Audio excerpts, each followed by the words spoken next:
Shri SRKP राजकीय स्नातकोत्तर महाविद्यालय किशनगढ़ से मैं डॉक्टर प्रतिभा शुक्ला, एसोसिएट प्रोफेसर हिंदी, आज MA उत्तरार्ध के विद्यार्थियों को ध्वनि विज्ञान के अंतर्गत मैं व्यंजन वर्गीकरण को पढ़ाने जा रही हूँ।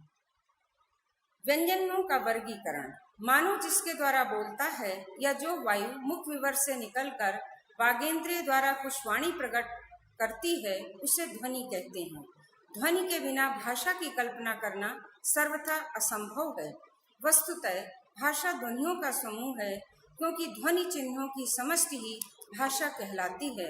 डॉक्टर भोलानाथ तिवारी के अनुसार व्यंजन वह ध्वनि है जिसके उच्चारण में हवा अबाध गति से नहीं निकलने पाती, या तो इसे पूर्ण अवरुद्ध होकर फिर आगे बढ़ना पड़ता है, या संकीर्ण मार्ग से घर्षण करते हुए निकलना पड़ता है, या मध्य रेखा से हटकर एक या दोनों पार्श्वों से निकलना पड़ता है, या किसी भाग को कंपित करते हुए निकलना पड़ता है। इस प्रकार वायु मार्ग में पूर्ण या अपूर्ण अवरोध उपस्थित होता है। महर्षि पतंजलि ने कहा है, स्वयं राजन्ते स्वरा अन्वक भवति व्यंजन मिति, अर्थात स्वर स्वतंत्र हैं, व्यंजन उन पर आधारित। व्यंजन वह ध्वनि है जो स्वर की सहायता से उच्चारित होती है। इसी क्रम में बाबूराम सक्सेना के अनुसार व्यंजन वह ध्वनि है जिसके उत्पादन में श्वास वायु के निस्सरण में किसी न किसी प्रकार का गतिरोध पैदा हो जाता है। इसी क्रम में आभ्यंतर प्रयत्न के आधार पर व्यंजन ध्वनियों के निम्न भेद होते हैं। पहला, प्रयत्न के आधार पर। ध्वनियों के उच्चारण में मुख के भीतर ओष्ठ से लेकर कंठ तक प्रत्येक व्यक्ति को कुछ न कुछ प्रयत्न करना पड़ता है। इसी क्रिया को प्रयत्न कहते हैं। प्रयत्न के आधार पर व्यंजन ध्वनियों को अग्रांकित भागों में बांटा गया है। नंबर 1, स्पर्श व्यंजन। स्पर्श का अर्थ है छूना। इसके उच्चारण में एक उच्चारण अवयव दूसरे का स्पर्श करता है। स्पर्श के उच्चारण में 3 चरण होते हैं। पहले चरण में हवा भीतर से स्पर्श स्थान तक आती है। दूसरे चरण में दोनों अवयव एक दूसरे का स्पर्श करके भीतर से आती हुई हवा को रोक देते हैं। तीसरे चरण में दोनों अवयव अलग हट जाते हैं और वायु बाहर निकल जाती है। ये तीनों चरण हवा का आगमन, अवरोध तथा स्फोटन कहलाते हैं। क, ट, ता तथा पा वर्ग के प्रथम 4 व्यंजन स्पर्श व्यंजन होते हैं। संघर्षी व्यंजन।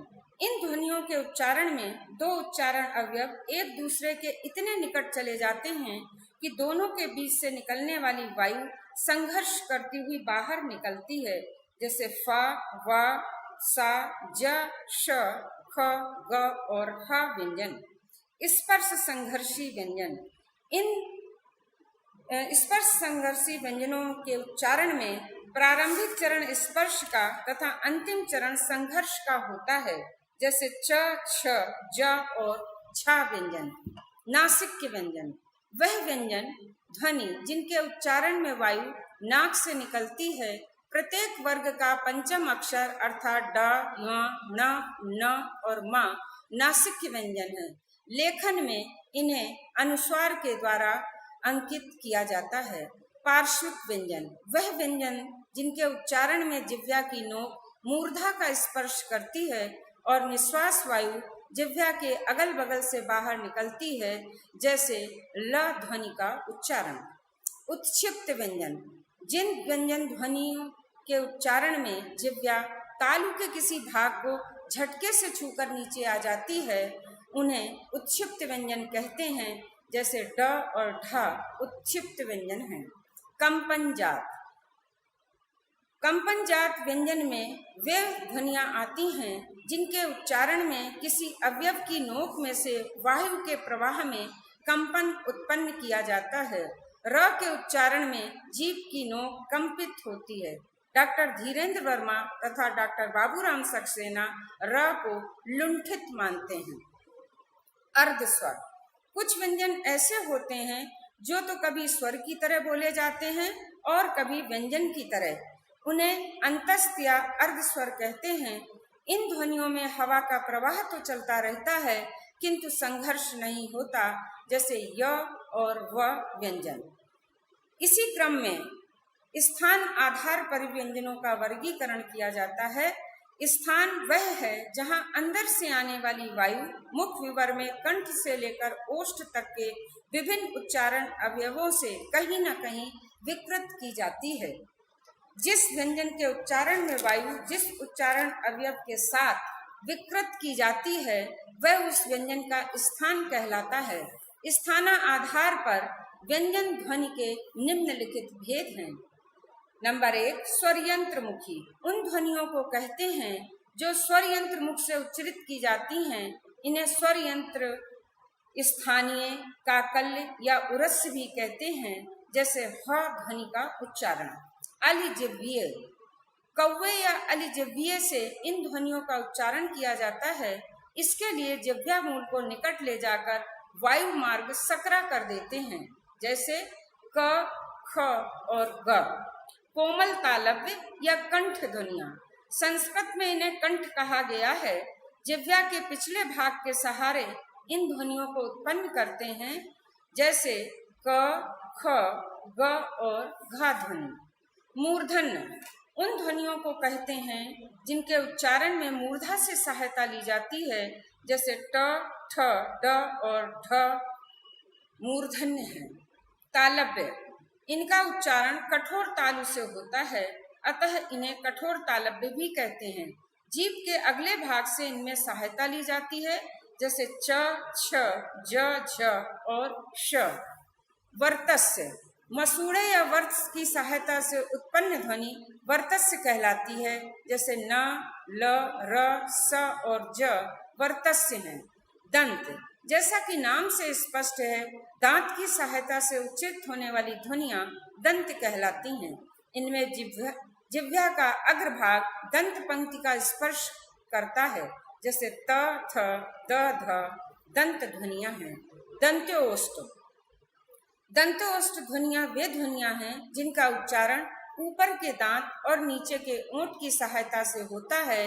व और फ दंत्योष्ठ ध्वनियां हैं। ओष्ठ ध्वनियां, वह ध्वनियां जिनके उच्चारण में दोनों ओठों का प्रयोग होता है, इन्हें दयोष्ठ भी कहते हैं, जैसे प, फ, ब, भ और मा ध्वनि। बाह्य, अब आगे चलकर बाह्य प्रयत्न के आधार पर व्यंजन ध्वनि को दो वर्गों में विभाजित कर सकते हैं, स्वर तंत्रियों के आधार पर तथा प्राणत्व के आधार पर। बाह्य प्रयत्न में दो उच्चारण अवयव आते हैं, पहला स्वर यंत्र और दूसरा कोकल। स्वर तंत्रियों के आधार पर ध्वनियों के अर्थात व्यंजन ध्वनियों के दो भेद किए गए हैं, घोष ध्वनि और अघोष ध्वनि। घोष ध्वनि या सघोष वे ध्वनियां हैं जिनके उच्चारण में स्वर तंत्रियों के निकट आ जाने से उसके बीच में निकलती हुई हवा से कंपन होता है। क, च, ट, ता एवं पा आदि पांचों वर्गों की अंतिम तीन अर्थात ग, घ, ण एवं य, र, ल, व, ज, ग, ह, ड एवं ठ आदि सघोष ध्वनियां हैं। इन्हें वृद्ध व्यंजन भी कहते हैं।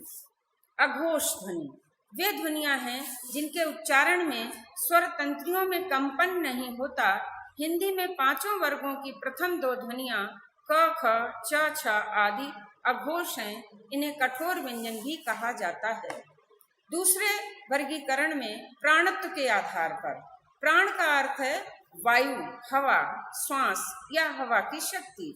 इस आधार पर व्यंजन ध्वनियों को दो भागों में बांटा जाता है, महाप्राण ध्वनि और अल्प प्राण ध्वनि।